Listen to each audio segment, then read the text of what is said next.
начинается выступление очень важным для нас человеком, который является человеком мира. Я приглашаю для выступления по теме «Роль изобразительного искусства в воспитании детей в духе любви, дружбы, взаимопонимания, согласия и укрепления многовековой дружбы между народами России и Палестины» доктора Басама Аль-Балаи. Приветствую.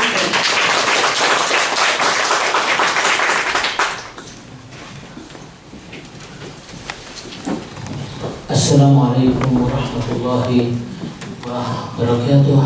Добрый день, дорогие друзья. Я очень рад сегодня находиться в этой замечательной школе. Этот замечательный коллектив 3 года тому назад, вернее 15 ноября в 2021 году в официальном государственном празднике государства Палестина, День провозглашения палестинского государства, мы здесь открывали 9-я международная выставка «Палестина глазами художников Россия и мира». И как интересно получилось, следующая, знаете, где прошла? Следующая выставка была 10-я, прошла в столице нашей любимой России, город Москва. И где? Общественная палата Российской Федерации, где присутствовали послов разных стран, Организации Объединенных Наций и выдающихся людей России и мира. Сегодня, находясь в Татарстане, город Казань, который для меня стал родным, в первую очередь хочу поприветствовать вас всех. Дорогая директор Светлана Анатольевна, которая постоянно с ней общаемся, контактируемся. Очень коммуникабельный, замечательный трудоголик. Дорогой друг, новый друг мой, Роберт Байсарович, директор прекраснейшей 80-я школы, который буквально на днях я с ним познакомился. И наша дорогая, прекрасная Лариса Михайловна Солнечная, общественный деятель, дизайнер, организатор разных мероприятий и по красоте. И у нее сегодня 35-я выставка «Палестина в моем сердце». Дорогие друзья, я хочу вам сказать, что без культуры наш мир просто погибнет. Вот я хочу сказать, что любая профессия на свете, как вы думаете, куда они в выходные дни пойдут, чтобы отдохнуть, провести время? Или в театр, или в музей, или в галерею. Когда-нибудь видели, чтобы люди пошли в больницу посмотреть, как врач делает операцию? Этого не будет никогда. Только если через экран, а то много людей боятся кровью. Или когда-нибудь видели, чтобы пошли куда-то не там. Именно изобразительное искусство, в духе ее можно воспитывать прекрасное общество, прекрасные поколения. Вот я вижу здесь, что все ваши стены нуждаются в том, чтобы здесь были поставлены трубы для того, чтобы туда повесить картины, воспитывать. Каждый кусок стена должен играть роль воспитания детей. Они должны видеть красоту, должны видеть свою родину, свою землю, должны видеть мир, должны любить жизнь. Если мы будем воспитывать их в таком духе, то мы, конечно, будем воспитывать очень хорошее общество. Палестина, часто думают люди, что Палестина далеко, Палестина это война, Палестина это не знаю что. А вот могу задать вопрос вам. Думаю, на него все ответят, но на следующий минут не все отвечают. В каком году мы сегодня живем? Какой год? 24. С чем связан 2024 год? С чем связан? Почему именно живем по этому календарю? Рождество Христова. Где родился Иисус Христос? В Вифлееме. Вифлееме. Хорошо. Родом его мать. Откуда? Как ее звали? Марьям. Откуда? С какого города? Кто знает, с какого города Марьям? А? Кто знает, получит от меня приз? А? Не слышал. Замечательный город Назарет. Она чистокровная палестинка. Тогда следует подумать. Она палестинка. Иисус, значит, сын палестинка. И мы все живем по палестинскому календарю. Уже 2024 года вся Земля, вся планета, все религии, и верующие, и неверующие люди живут по палестинскому календарю. Вы отмечаете день рождения, вы получаете свидетельство о рождении по палестинскому календарю. Вы отмечаете свой день рождения, свои праздники национальные, государственные, религиозные, юбилеи, родители, свои по палестинскому календарю. А у меня еще один вопрос. Какая первая родина у человека? Кто может мне ответить? Кто-нибудь знает, получит приз. Там, где родился. Еще кто ответит? Кто еще ответит? Откуда родители?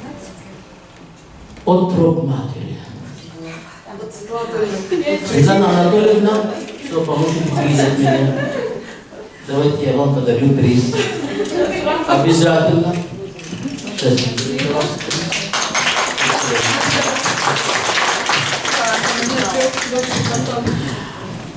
От троп матери, где начинается, он живет. Он 9 месяцев питается, растет. Она его чувствует. Он пинает живот матери, чтобы потом выходить в жизнь.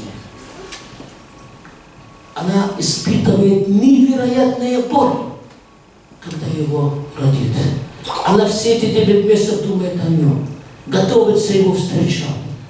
Покупает ему одежду, может быть, что-то может что-то с ним умеет. Все мысли ее о нем.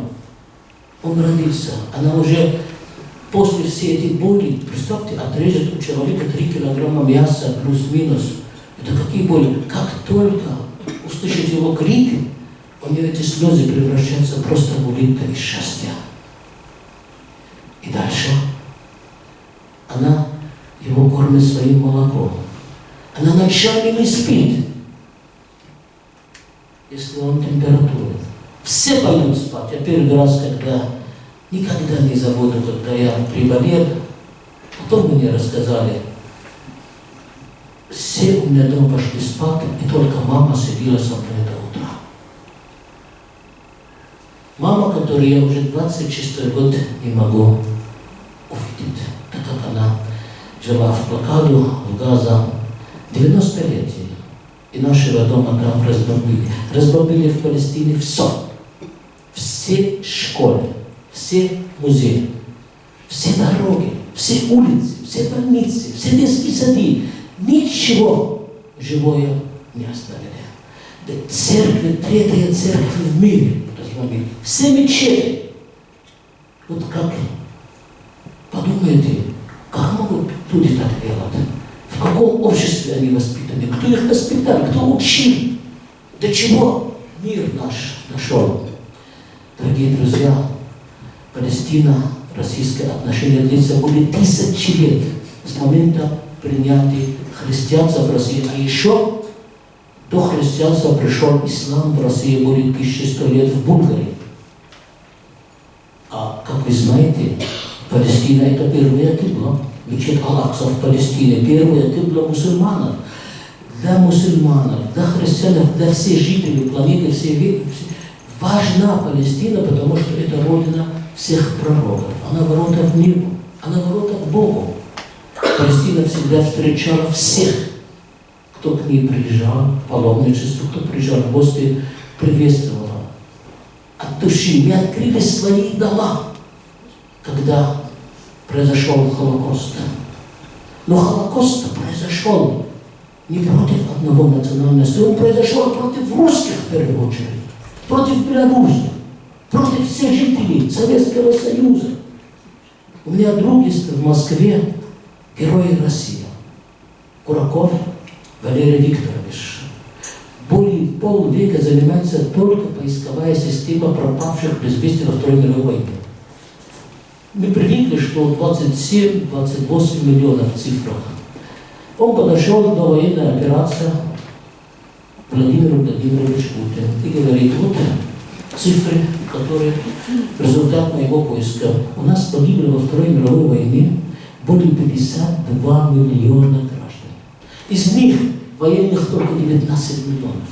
Более 23 миллиона мирных жителей. И 8, или сколько осталось миллионов, погибли в результате этой войны, или от голода, или от чего-то. Можете себя представить. Владимир Владимирович сказал, пока не будем это оглашать, не будем устрашать народ.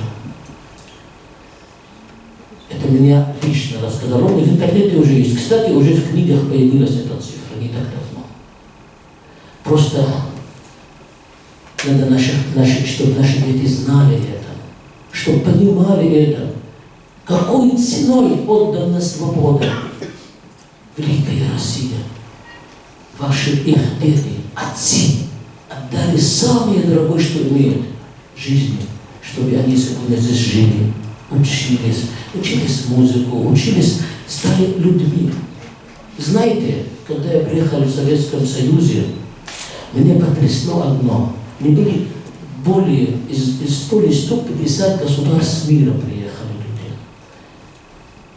Разные национальности, разные вероисповедания, разные партии. Мне потрясло одно. Везде и всюду, куда ходили, советские люди говорили «страна дураков», «страна дураков». Называли себя «страна дураков». Я что-то не понял. Оказывается, они слышали бесконечно голос Америка, свобода, голос свобода, радио, который внушал русские люди, что они дураки. Какие дураки? Вы что, с ума сошли?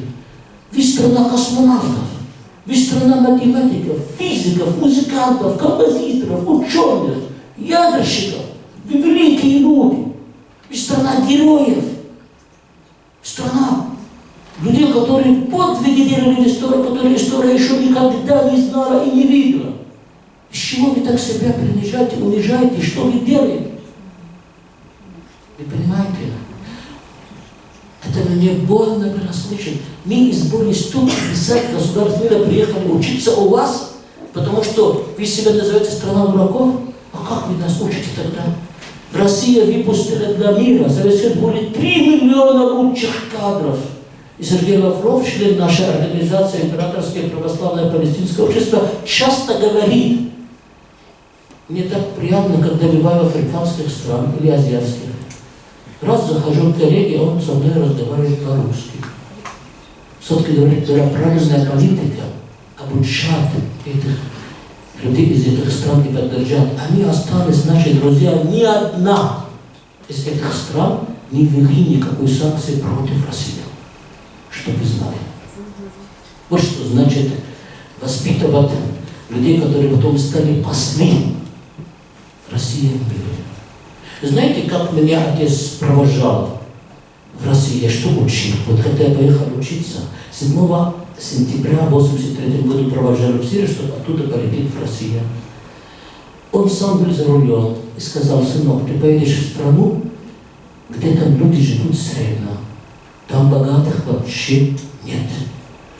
Там люди не очень обеспечены, но они добрые люди, они хорошие люди. Поэтому, сынок, ты учти, ты не должен отличаться от них ничем. Если они кушают макароны, кушай макароны. Кушают картошку, кушай картошку. За исключением того, что нам запрещено алкоголь и свинина.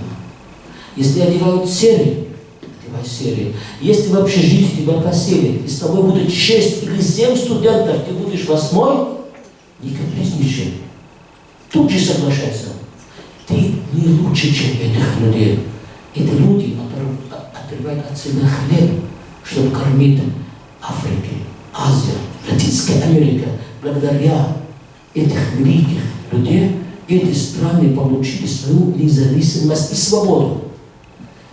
Когда я тебе вообще не позволю, чтобы ты отличался от них. Когда ты закончишь учиться, будешь работать, живи как хочешь. А пока я на тебя трачу, ты должен жить так, как они. Дальше, сынок, запомни одно. Если когда-нибудь совершишь преступление, не по осторожности задавил кого-то на машине, любая страна в мире, и там закон строгий, смертной казни. И пришел к тебе адвокат и говорит тебе, вот эту фразу скажи, и судья тебя освободит. И ты знаешь, что он врет, что это неправда. Не слушай его. Скажи правду, даже если тебя казнят. Лучше ты умереть честным, порядочным, чем ты будешь жить 1000 лет обманщиком и вруньем. И еще, сынок, если когда-нибудь ты будешь очень голоден, у тебя не будет ничего кушать, и ты захочешь, чтобы рука поднялась на чужую сзади, вначале отруби свою руку, прежде чем как на чужую поднимется. Вот так моего покойного отца меня воспитали, и нас воспитали. Уважать этих людей, любить этих народов и в первую очередь уважать их традиции, обычаи. Это очень важно. Если ты этого делать не будешь, ты всегда будешь чужим. Запомни, первый год учишься, ты только слушаешь и думаешь. Второй год продолжаешь слушать и думать о том, что теперь будет слушал. Третий год также продолжаешь слушать и глубоко думать о том, что слышал первый год, второй год, например, учеба, и третий год, и только тогда можешь высказать свое мнение. Кто не умеет думать, кто не умеет слушать, простите, не умеет думать. И кто не умеет думать никогда, никакой идеи новой не представит никому, и для общества не будет полезным. Дорогие друзья, мы должны воспитывать своих детей в духе любви. Но они должны знать свою историю. Они должны знать свою географию. Мой друг здесь географ, он понимает ценность географии, чтобы никогда никто не смог покушаться на землю России. Чтобы никогда никто не смог нападать и забрать. Они должны знать. Вы знаете, что сколько расстояния между Россией, границей официально сейчас и США? Кто из вас знает? Я только вчера об этом прочитал. Кто из вас знает расстояние? А? 4 километра. Кто сказал? 3 я сказала. Сюда подойдите. Мне нравится, когда люди мыслят, думают по-английски. Хорошо. Кто знает площадь земного шара? Сколько территорий земного шара? Кто из вас знает? Кто знает? Необъятная. Ну, это общие слова.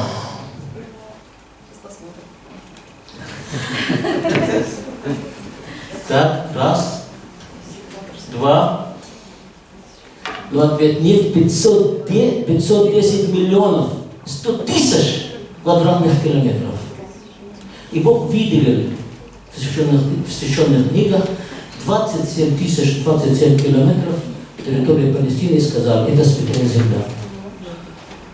Хорошо. Еще один вопрос. Хочу кому-то еще дать президент. Сколько в России есть морей? Кто знает, сколько морей в России? Что? Сколько морей в России? Море. Сколько число морей? 7. Нет. 6. Нет. 5. Нет. 8. Нет. Нет. Было 12. Было 12. Хорошо. Сколько в России есть озер? Кто мне скажет, не хотят призор? А? 30. Что? 30. 30? Да в Чебоксарах 2534. Очень. Хорошо, сколько рек, сколько озер и сколько рек в России? 2,5 миллиона рек и 2,5 миллиона озер. А в Египте сколько рек? Одна. На 110, на 120 миллионов. Видите, какие вы богатые. Хорошо. Сколько территория леса в России? Площадь, на которой лес растет? Лес. 8,1 миллионов квадратных километров. Сколько в России ресурсов внутри земли и над землей? 62% ресурсов земли. И поэтому Мадлен Ольбрайт, госсекретарь США, в 2022 году, выступая на международной конференции в Дубае, говорила: Россия очень большая страна, а там жители меньше 2%. Это несправедливо, надо перераспределить. Это было 22 года назад, дорогие друзья, еще война, операция не была. Хочу сказать, я очень люблю Россию. Я благодарен бесконечно своим педагогам, которые меня учили русский язык. И вместе с русским языком учили меня любить вас. Любить этих великих народов, которые всегда имели такая душа, которая не похожа ни на одного народа на земле. Я всегда поэтому говорю, кто не жил в России, кто не учился в России, кто не посетил Россию, кто не познал Россию, тот зря продолжил свою жизнь. Спасибо большое.